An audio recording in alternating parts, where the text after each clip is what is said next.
Siapa itu? Apa dia murid pindahan? Wah, ini tempat sekali.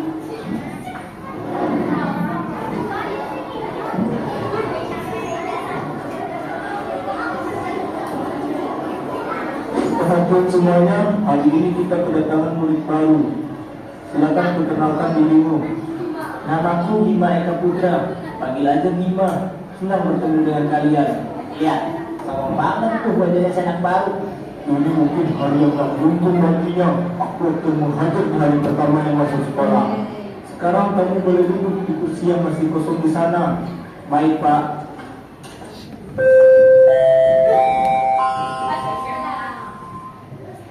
Hei, siapa namamu? Hai, nama aku Budi. Mohon bantuan buat kedepannya ya, Bu. Ah iya, kalau ada yang ingin kamu tanyakan soal pelajaran, tanyakan aja padaku. Aku siap membantumu. Oke, thanks ya, Bu. Kebetulan banyak pelajaran yang udah ketinggalan nih. Iya, santai aja. Wah, ada yang senang dapat teman baru nih. Cepat, beliau juga roti selama ini ke kantin sana. Ah, aku. Iya, lu. Siapa lagi anjing? Kau kenapa harus aku? Mau kenapa harus gua? Lu gak mau, kan? Tapi aku tidak bisa. Masih ada tugas yang mau aku kerjakan. Oh, mau gimana lagi? Gua kasih tahu kamu ya, anjing. Jika gua bilang beli ya beli, mesti gak sih lu, anjing? Aku minta maaf. Tolong ampuni aku. Aduh, kayaknya kehidupan sama gue bakalan tenang nih. Lu anak baru. Lu gak tahu apa yang akan terjadi sama lu kalau lu anak baru, kan? Asal lu tahu ya, tempat duduk lu itu dulunya milik anjing suruhan gua. Gimana kalau lu yang pergi gajiin nih orang? Kenapa gue yang harus beli? Ini anak baru gak banget lu ya. Itu banget nih si anak baru. Kayaknya pengen dihajar juga tuh. Berani lu ya, belum tahu lu siapa gua. Hah, sialan. Gue udah gak tahan lagi sama tingkahnya orang.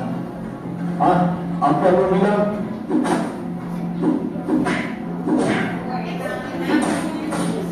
Kalau lu pengen, beli sendiri aja sana. Sekarang giliran lu, majulah sini. Apa? Aku?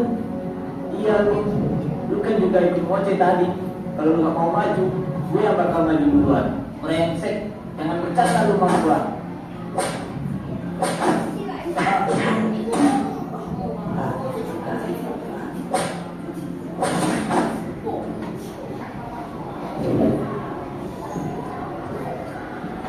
Sekarang kalian berdua yang pergi dan beliin gue roti ke kantin sana.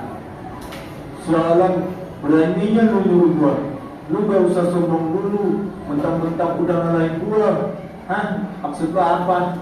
Gua bukan bos di kelas ini. Terus apa masalahnya? Dia pasti akan membalas perbuatan lu. Haha, mampus lu. Oh ya? Gue jadi gak sabar menunggu pembalasannya. Apa-apaan maksud semua ini? Akhirnya Rani datang juga. Dia murid program sudah cari gara-gara dengan kita, kan? Apa lu bosnya di kelas ini? Hei lu murid baru, ikut gua.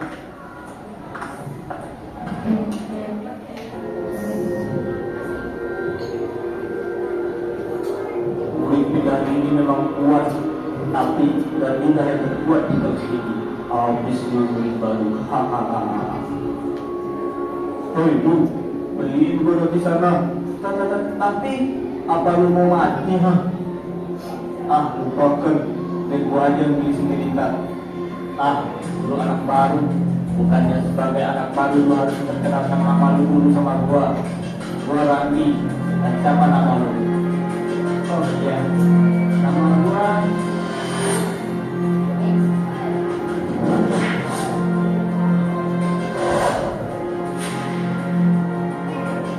mampus lu anak baru. Seperti yang gua harapkan dari Randi. walaupun udah banyak yang tahu cara Randi menyerang, tapi si murid pindahan itu gak bakal tahu cara Randi menyerang. Dia pasti bakal mampus. Iya, gue ketipu sama serangannya. Dia mengubah pola serangannya tiba-tiba.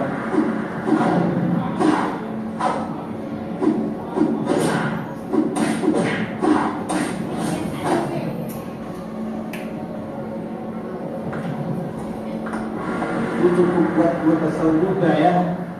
Jangan ada yang coba ikut-ikutan. Dia adalah orang tua.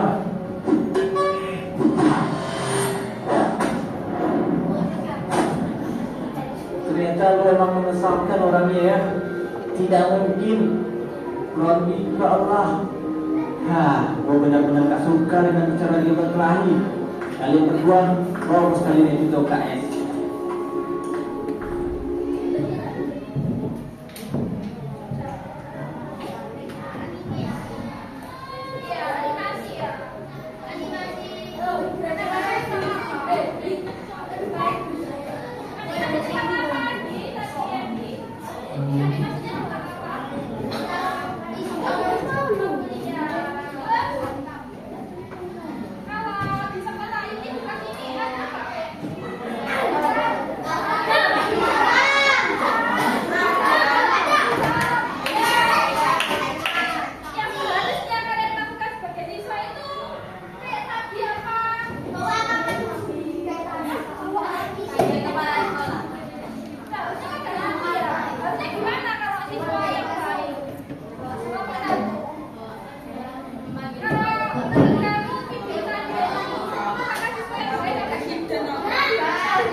Sekelompok warga Dayak menyerang rumah warga seorang warga Madura bernama Matayu. Setelah itu, 4 orang meninggal dunia dan 1 orang luka berat akibat serangan itu. Semuanya warga Madura. Serangan yang diduga aksi balas dendam itu pun mendapat perlawanan. Pagi harinya, sekitar pukul 8 pagi, sejumlah warga Madura mendatangi rumah seorang Dayak bernama Timi yang diduga menyembunyikan salah satu pelaku penyerangan. Saat itu pun orang yang bernama Timi ini berhasil diamankan polisi. Tetapi apa daya, warga Madura tidak puas langsung membakar rumahnya. Warga Madura yang marah juga menyerang rumah kerabat Timur dan menewaskan 3 penghuninya.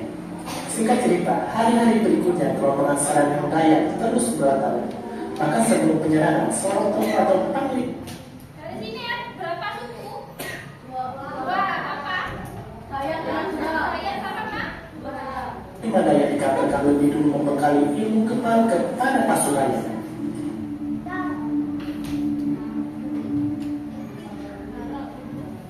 Ya, warga Dayak itu melakukan serangan balasan tanpa pandang bulu. Bukan cuma orang Madura yang semula terlibat keributan yang menjadi korban, tapi siapapun orang Madura yang ditemui akan dihabisi. Ya, akan dihabisi. Desas-desus yang beredar dari aksi ini, warga Dayak berhasil mengumpulkan 700 kepala manusia. Permusuhan antara Dayak dan Madura begitu mengerikan, sebab muncul nilai-nilai yang berhubungan dengan ritual warga Dayak, yaitu memenggal kepala manusia. Menebas kepala lawan memang sudah menjadi ritual yang harus dijalani pemuda Dayak sebelum memasuki akhir balik. Berada di atas angin, warga Dayak melemparkan serangan ke berbagai kawasan di kota Waringin Timur.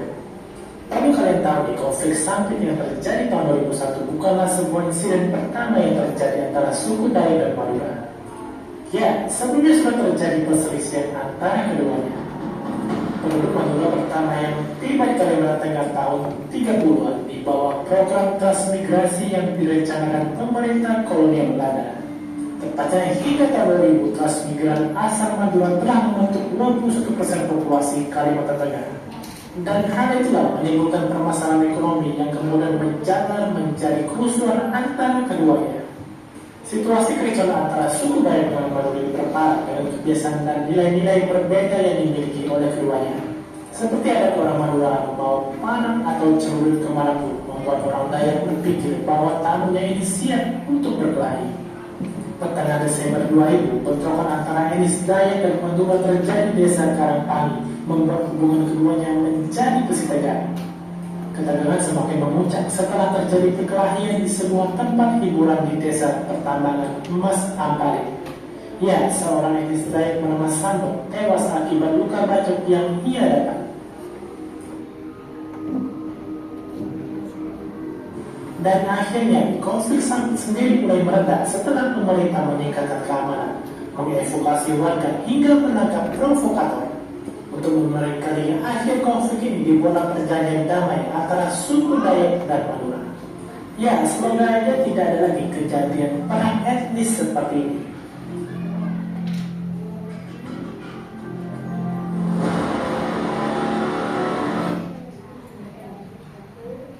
Sudah ada gambaran videonya tadi ada antara dua etnis. Etnis apa? Suku apa? Dayak dan Madura. Katanya tadi apa? Perang apa? Kejadian apa? Sampai. Main di pasangannya ya.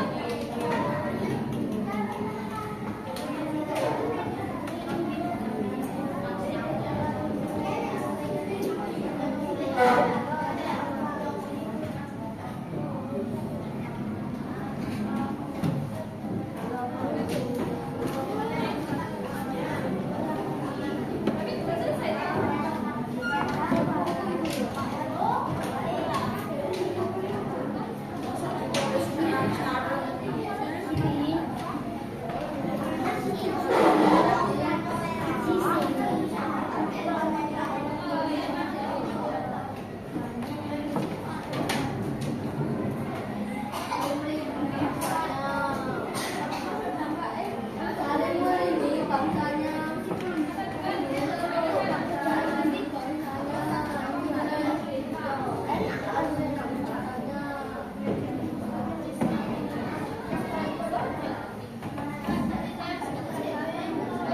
Kan dengar? Diulang lagi tak? Ulangi sekali lagi nanti harus selesai. Siap.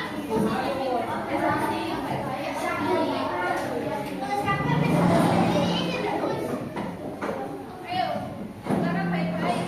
Ya, pada minggu dini hari 18 Februari 2001, sekelompok warga Dayak menyerang rumah warga seorang warga Madura bernama Matayo di Jalan Padat Karya. Dari perkara itu, 4 orang meninggal dunia dan 1 orang luka berat akibat serangan itu, semuanya warga Madura. Serangan yang diduga aksi balas dendam itu pun mendapat perlawanan. Pagi harinya, sekitar pukul 8 pagi, sejumlah warga Madura mendatangi rumah seorang Dayak bernama Timbi yang diduga menyembunyikan salah satu pelaku penyerangan. Saat itu pun orang yang bernama Timbi ini berhasil diamankan polisi. Tetapi apa daya, warga Madura tidak puas, langsung membakar rumahnya. Warga Madura yang marah juga menyerang rumah kerabat tinggal dan menewaskan 3 penghuninya. Singkat cerita, hari-hari berikutnya kelompok serangan Dayak terus berlatar. Maka sebelum penyerangan, seorang tokoh atau panglima Dayak dikabarkan lebih dulu membekali ilmu kebal kepada pasukannya.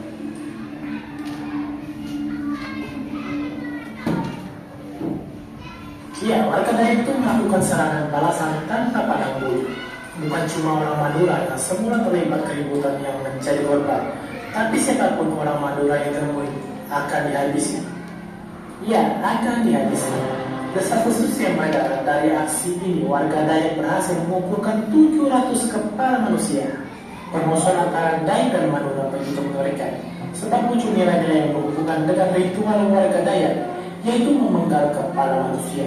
Menebas kepala lawan memang sudah menjadi ritual yang harus dijalani pemuda Dayak sebelum memasuki akhir Bali. Berada di atas angin, warga Dayak melemparkan serangan ke berbagai kawasan di kota Waringin Timur. Perlu kalian tahu, di konflik samping yang terjadi tahun 2001 bukanlah sebuah insiden pertama yang terjadi antara suku Dayak dan Madura. Ya, sebelumnya sudah terjadi perselisihan antara keduanya. Penduduk Madura pertama yang tiba di Kalimantan Tengah tahun 30-an di bawah program transmigrasi yang direncanakan pemerintah kolonial Belanda. Tepatnya hingga tahun 2000, transmigran asal Madura telah membentuk 21% populasi Kalimantan Tengah. Dan hal itulah menimbulkan permasalahan ekonomi yang kemudian menjadi kerusuhan antara keduanya. Situasi kericuhan antara suku Dayak dan Madura berparah dengan kebiasaan dan nilai-nilai berbeda yang dimiliki oleh keduanya. Seperti ada orang Madura membawa panah atau celurit kemanapun, membuat orang Dayak berpikir bahwa tamunya ini siap untuk berkelahi. Pertengahan Desember 2000, bentrokan antara etnis Dayak dan Madura terjadi di desa Karangpangi, membuat hubungan keduanya menjadi bersitegang. Ketegangan semakin memuncak setelah terjadi perkelahian di semua tempat hiburan di desa pertambangan emas Ampari.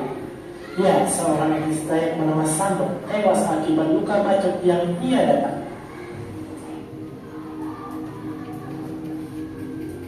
Dan akhirnya konflik sendiri mulai mereda setelah pemerintah meningkatkan keamanan, mengevakuasi warga hingga menangkap provokator. Untuk memperingati akhir konflik ini dibuatlah perjanjian damai antara suku Dayak dan Madura. Ya, semoga aja tidak ada lagi kejadian perang etnis.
Kita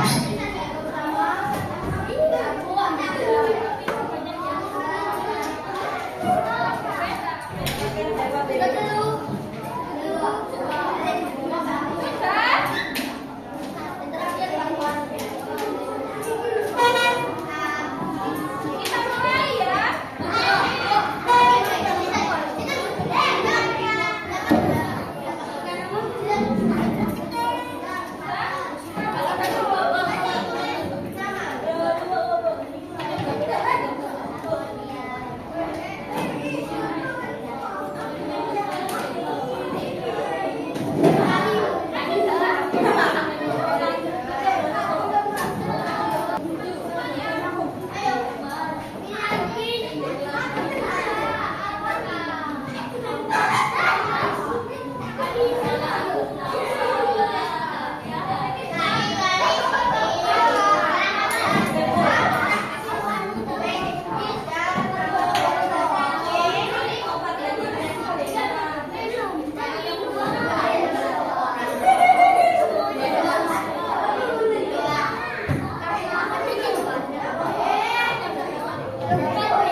Kelompok terakhir,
Ada yang bisa mengenai kesimpulan dari video yang kedua tadi? Apa kesimpulannya? Selama apa?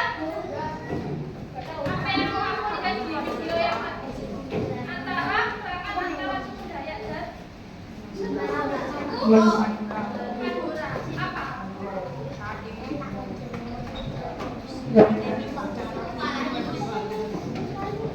Kelompok 5. Tradisinya suku Dayak tadi apa? Peralawan pintar. Kelompok 6. Apa sebenarnya? Namanya tadi apa? Tragedi?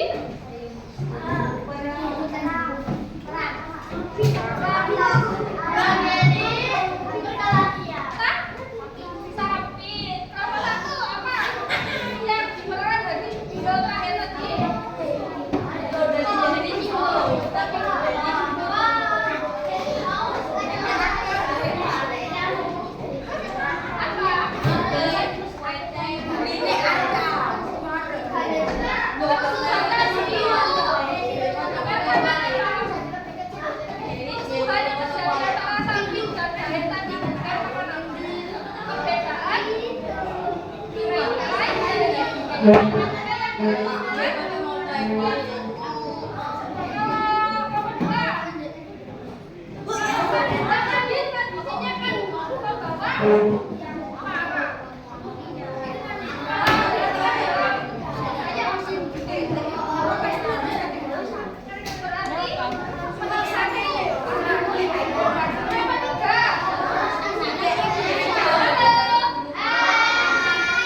Pertanyaan terakhir buat dua kelompok.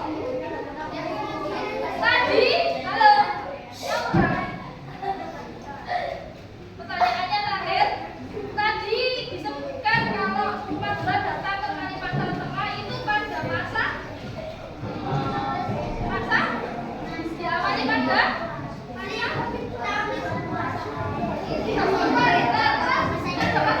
siapa? Sampai tahun berapa? Oke, tepuk tangan buat kita.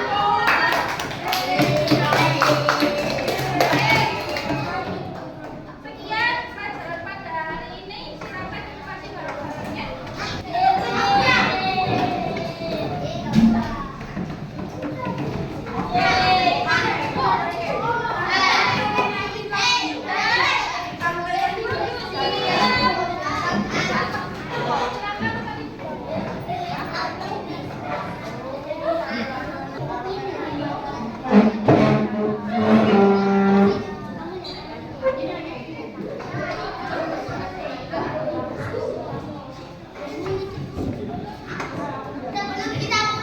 lebih baik.